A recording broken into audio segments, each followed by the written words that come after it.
एक औरत दोस्तों अपने ही घर में अपने ससुराल में सोचिए अपने पति के साथ ना रह के अपने ससुर के साथ रहती है। तो दोस्तों वो सब मतलब वो औरत ऐसा क्यों करती है, और अपने ससुर के साथ ही सोचिए उसका चक्कर चलता है और उसी चक्कर के मज़े के चक्कर में उस ससुर की जान भी चली जाती है।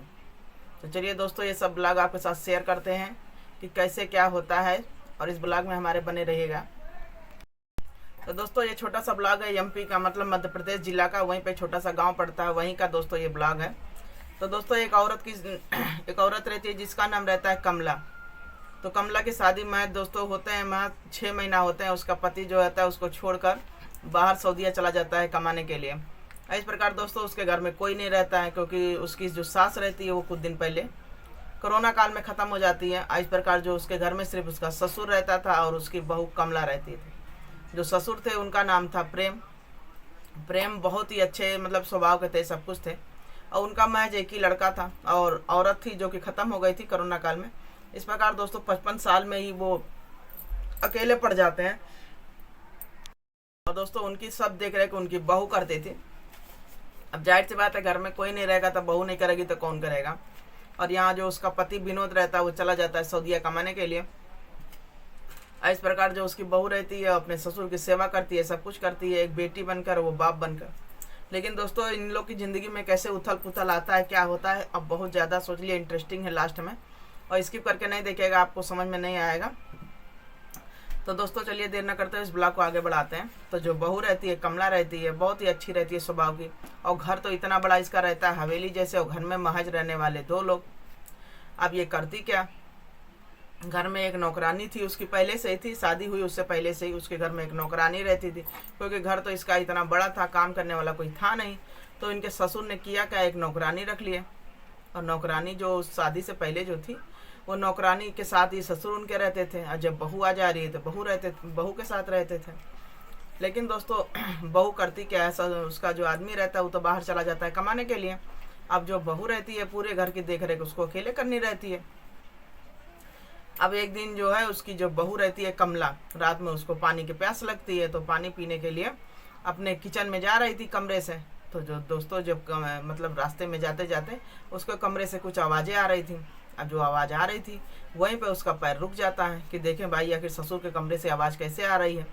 अब वो डर जाती है कि आखिर इनके घर में कमरे में कुछ हो तो नहीं रहा।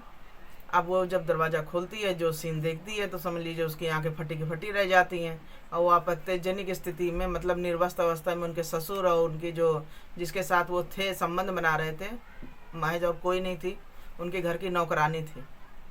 अब सोचिए नौकरानी के साथ वो संबंध बना रहे थे। ये सब सीन देखने के बाद कमला के तो आंखें फटी के फटी रह गई, पैरों तले उसकी ज़मीन खिसक जाती है। अब उसको समझ में नहीं आ रहा था कि ससुर हमारे इतनी उम्र में कैसे ये सब कर सकते हैं, लेकिन वो बेचारी कुछ बोलती नहीं है, उल्टा पाँव वो चली आती है। और जब उल्टा पाँव वापस आ जाती है अब उसके आँख से ये सीन हट ही नहीं रहा था। सोते बैठते उठते उसके दिमाग में बस वो ससुर का सीन आ रहा था और जो नौकरानी था। अब उसको भी उलझन होने लगी कि आखिर ससुर ये कब से कर रहे हैं, और मतलब हमारे पति को भी नहीं पता है, किसी को भी नहीं पता है। लेकिन इससे उसकी जो बहू थी उसको कोई फ़र्क नहीं पड़ रहा था। कहीं ना कहीं दोस्तों धीरे धीरे उसके भी मन पर भी ये सब हावी होने लगा था, कि क्योंकि कहीं ना कहीं उसको भी कमी महसूस हो रही थी उसके पति की, क्योंकि उसका पति भी उसके पास नहीं रहता था। तब एक दिन करती क्या है वो उसकी नौकरानी जो रहती है काम वाम करके वो घर चली जाती है। तब इसकी बहू कमला क्या करती है, अब इसके भी मन में जो है कीड़े गुनगुनाने लगे हवस वाला। फिर ये धीरे शाम को जो है पति जो इनके ससुर सो जाते हैं तो ससुर के कमरे में जाती है एक कप चाय लेके। और जब चाय लेके जाती है तो ससुर तो सो जाते हैं। अब वो कहते हैं कि सोने के बाद हम चाय नहीं पीते हैं, तो अब उसको तो बहाना चाहिए था उनको जगाने के लिए। फिर धीरे धीरे ससुर के शरीर पे हाथ फेरती है, फिर ससुर इनका उठता है और बगल में ही जाके वो बहू सो जाती है। अब ये सब सीन देखने के बाद ससुर तो उनके बोलते हैं कि ऐसा ये सब तुम क्या कर रही हो। तो वही उसकी बहू बोलती है कि जो तुम ससुर से बोलती है कि ऐसा है जो आप नौकरानी के साथ कर सकते हैं तो हम तो आपके घर की बहू हैं, आप मेरे साथ नहीं कर सकते हैं, और कहीं ना कहीं मेरे पति यहाँ रहते नहीं हैं तो आप ही तो पूरा करेंगे। अब ये सब सुनने के बाद सोचिए एक ससुर के दिमाग में क्या गुजरेगी, क्या सोचेगा। लेकिन यहाँ पर जो बहू थी बिल्कुल मतलब बेशरम हो चुकी थी, क्योंकि उसको भी हवस बिल्कुल तलब लग चुकी थी वो सीन देखने के बाद। फिर दोस्तों उसका ससुर करता क्या है, वो भी खुश हो जाता है कि चलो कोई बात ना, तो इस प्रकार दोस्तों जो नौकरानी के साथ करता है वही काम अपनी बहू के साथ करता है। अब इस प्रकार दोस्तों संबंध बनाते बनाते इन लोगों को सुबह हो जाता है, क्योंकि ये बहुत दिन की सोची, इनका आदमी घर में रहता नहीं था, तो इस प्रकार ससुर के साथ संबंध बनाती इनको वो सब सुख मिल जाता है जिसकी इनकी इच्छा जागृत हुई थी। अब इस प्रकार सुबह का टाइम होता है, खुशी खुशी इनकी बहू रहती है, काम करती है, सब कुछ करती है। खुशी का मतलब चेहरे पे इतना मुस्कान थी कि मतलब कुछ मिल गया हो। अब प्रकार ससुर भी भैया खुश रहने लगा, सब कुछ घर में ही सब कुछ मिल जा रहा था, अब उसको किसी के साथ उसको मुंह नहीं मारना पड़ेगा। अब जब दूसरे दिन उसकी नौकरानी आती है, तो नौकरानी आती है सुबह में, तो जब सुबह में आती थी तो सबसे पहले ससुर के पास जाती थी, संबंध बनाती थी। तो उस दिन भी दौरान दोस्तों जो बहू रहती है, नौकरानी रहती है, ससुर के पास जाती है, ससुर से बोलती है संबंध बनाने के लिए, ससुर मना कर देते हैं। अब ये सब सीन देखने के बाद उसकी बहू नौकरानी सोचती है कि आखिर इनके में बदलाव कैसा आ गया, आज ये मना क्यों कर रहे हैं, और मना किस बेस पे किए, कह रहे थे आज हम थक गए हैं, मेरा शरीर में दर्द बहुत ज़्यादा हो रहा है, मैं नहीं कर पाऊँगा। अब ये जो इनकी बहू नौकरानी जो रहती है वो सोचने पे मजबूर हो जाती है कि आखिर ये ऐसा करके मतलब इनके में बदलाव कैसा आ गया। अब इस प्रकार दोस्तों इनकी जो प्रेम की जो थी, जो ससुर थे उनका उनकी बहू के साथ जो टाका था हवस का, वो ऐसे ही चलता रहा, क्योंकि एक बार लत लगने के बाद छूटती नहीं है, वो तो आप भी जानते ही हैं। अब इस प्रकार इनके बहू की और ससुर की भैया दोनों जानी के प्रेम प्रसंग का सिलसिला चलता रहा। अब इसकी बहू को जो नौकरानी थी उसको समझ में नहीं आ रहा था कि आखिर इनके में बदलाव इतना आया कैसे। अब वो सोचने लगी चलो अच्छा इनके पीछे पीछे चलते हैं और इनके पे नज़र रखते हैं, आखिर ये इतना बदल कैसे गया, जो मेरे बगैर एक पगल रह नहीं पा रहा था, आखिर ये इतना चेंजेस कैसे आ गया एक रात। अब वो दोस्तों करती क्या है, जिस टाइम होता है नौकरानियों का उस समय नहीं आके वो बाद में आती है, और जिस दिन वो बाद में आती है और सोचिए जो सीन देखती है तो उसको तो समझ लिए पैर उतले, उसके भी ज़मीन खिसक जाता है, क्योंकि उसका ससुर जो था अपनी बहू के साथ निर्वस्त अवस्था में पड़ा रहता है। ये सब सीन देखने के बाद अब उसकी नौकरानी को समझ में आ जाता है कि किस वजह से मेरा ससुर मुझसे इतना मतलब मेरे मालिक कैसे मेरे से दूर हो गए। अब ये सब सुनने के बाद देखने के बाद उसको तो इतनी गुस्सा आ रही थी कि जैसे लग रहा था उसका किसी ने हक छीन लिया हो नौकरानी का, क्योंकि पहले उसकी जो है प्रेमिका बन के वही रह रही थी। अब दोस्तों वो करती क्या है, मालिक से बोलती है कि ऐसा करिए मेरा जो मुझे कुछ पैसा चाहिए, एडवांस पैसा दे दीजिए। तो उसके मालिक बोलते हैं ऐसा है पैसा वैसा तुम्हें कुछ नहीं मिलेगा, महीना के लास्ट में आना और अपना पैसा लेके जाना। तब इसकी नौकरानी कहती है कि जिस समय घर में आपके कोई नहीं था आपको संभालने के लिए, तो मैं ही तो थी, लेकिन आप वो दिन भूल गए। आज आपकी बहू मिल गई और बहू के साथ आपने संबंध स्थापित कर लिया, तो हम नौकरानी को आप भूल गए। अब इतनी बात सुनने के बाद जो प्रेम रहते हैं उनके पैरों तले ज़मीन खिसक जाती है। ये सब कैसे जान गए, ये सीन देख ली है कि अब उनके समझ में नहीं आ रहा था कि अब क्या करें। फिर तब पर भी दोस्तों प्रेम जो रहते हैं वो सख्ती से डांटते हैं इसको कि ऐसा है तुम यहाँ से जाओ और ज़्यादा फालतू बोलो मत। फिर दोस्तों वो वहाँ से चली जाती है। दूसरे दिन उसकी बहू रहती है बगल में, कहीं कुछ शादी फंक्शन वगैरह रहता है, वहाँ पर उसकी बहू चली जाती है। अब ससुर जो रहते हैं अकेले बैठे रहते हैं, उनको घर काटने को दौड़ता है, क्योंकि बहू के साथ उनको मज़ा मिल गया था। अब बहू तो उनको थी नहीं, अब यहाँ वो नौकरानी के साथ भी कुछ नहीं कर सकते थे। फिर दोस्तों इनका जो प्रेम जी रहते हैं वो आराम से खाना वाना खा लेते हैं, नौकरानी जो रहती है बना वना देती है। लेकिन दोस्तों उस नौकरानी करती क्या है, अभी आप सुनेंगे तो आपके भी सोच लीजिए रोंगटे खड़े हो जाएंगे। तो नौकरानी करती क्या, क्योंकि उसको तो गुस्सा बहुत तगड़ी लगी थी, क्योंकि उसका अधिकार छीन लिया उसकी बहू ने, उसको पैसा भी नहीं मिल रहा था। फिर दोस्तों वो करती क्या है, मेडिकल स्टोर पे जाती है, नशा की दवाई लाती। नशा की दवाई जब लाती है अब वो सीधे ले जाके चाय मालिक, जिस तरह उसके मालिक जो रहते हैं रात में उसको चाय पी के सोते हैं, बहुत जगह आदत होती है।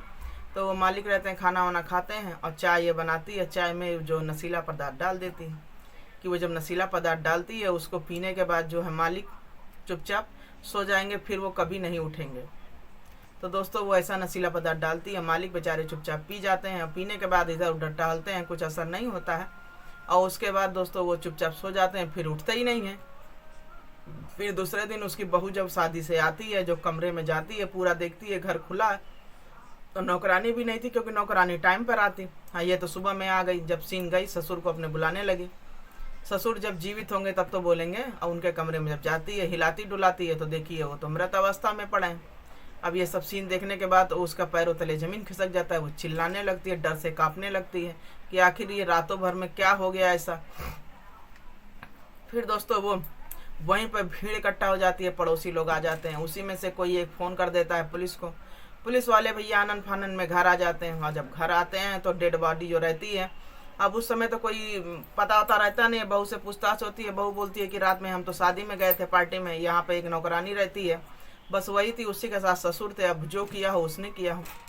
फिलहाल पुलिस देर न करते हुए इस बॉडी को पोस्टमार्टम के लिए भेज देती है। पोस्टमार्टम रिपोर्ट जब आती है और उसके बाद सबको जो पता लगता है, और उसके बाद भैया पुलिस देर न करते हुए पोस्टमार्टम जो हो जाती है बॉडी, उसको तो जला दिया जाता है। उसके बाद जो नौकरानी रहती है उसको पकड़ा जाता है, उसको सख्ती से पूछताछ की जाती है। पूछताछ के दौरान जो नौकरानी रहती है पूरा साफ साफ बात बता देती है, बताती है कि जो पूरा जो मालिक रहते हैं, इनका जो पत्नी ख़त्म हो जाती है, जब से इनकी हम इच्छा पूरी कर रहे थे, सब कुछ कर रहे थे, सब दिन अच्छे से चल रहा था, एक दिन इनकी बहू आ जाती है, ये बहू के साथ संबंध बनाते हैं और हमें भूल जाते हैं। इस प्रकार दोस्तों वो इतनी गुस्से में थी कि पुलिस वालों के पास बेधड़क बता रही थी, सब कुछ बता रही थी। पूरी दुनिया सोचने लगी कि बताओ ये आदमी ऐसा था इस उम्र में, उसकी हकीकत जान के कोई अफसोस नहीं कर रहा था। वो यही कह रहे थे सब कि चलो जो हुआ अच्छे हुआ। अगर इस उम्र में अगर इस आदमी को शर्म नहीं था तो कहने का मतलब कुछ तो उनके साथ होना ही चाहिए। तब दोस्तों ये सब छोटा सा ब्लॉग आप लोग साथ शेयर किए थे कि कैसे मतलब ज़्यादा मज़े के चक्कर में कैसे कोई कहाँ तक पहुँच जाता है, कैसे एक ससुर की जान चली जाती है। क्योंकि बहू के साथ भी था, ससुर नौकरानी के साथ भी कर रहे थे, तो ये सब नहीं भी करनी चाहिए, क्योंकि हर चीज़ की एक लिमिट होती है, उम्र होती है, सीमा होती है। तो दोस्तों पुलिस देर न करते हुए इस नौकरानी को अरेस्ट कर लेती है, क्योंकि वो पूरी सच्चाई तो कबूल देती है कि हमने ही उनके चाय में पॉइजन मिलाया था कि ये मर जाएंगे और क्या नाम है, हमारा बदला पूरा हो जाएगा, जो हमारा नहीं हुआ वो किसी का नहीं होगा।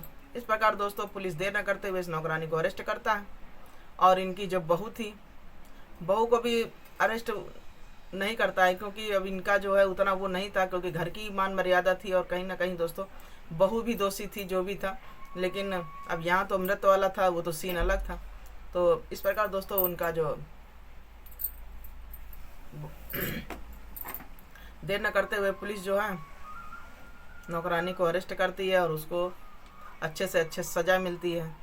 तो दोस्तों छोटा सा ब्लॉग आप लोग साथ शेयर किए थे, कैसा लगा, अच्छा लगा लाइक शेयर कमेंट जरूर करिएगा, और कमेंट में बताइएगा कैसे क्या थी, किसकी क्या गलती थी, और ससुर की कितना गलती था, उसकी बहू की कितनी गलती थी, और उसकी नौकरानी की कितनी गलती थी। कमेंट में आप लोग अपना नाम जो है ज़रूर लिख दीजिएगा, जिससे कि इस ब्लॉग के लास्ट में जब हम आप लोग का नाम पढ़ें, ठीक है। और अच्छा लगे लाइक शेयर कमेंट जरूर करिएगा। मिलते हैं अगले ब्लॉग में, बाय बाय।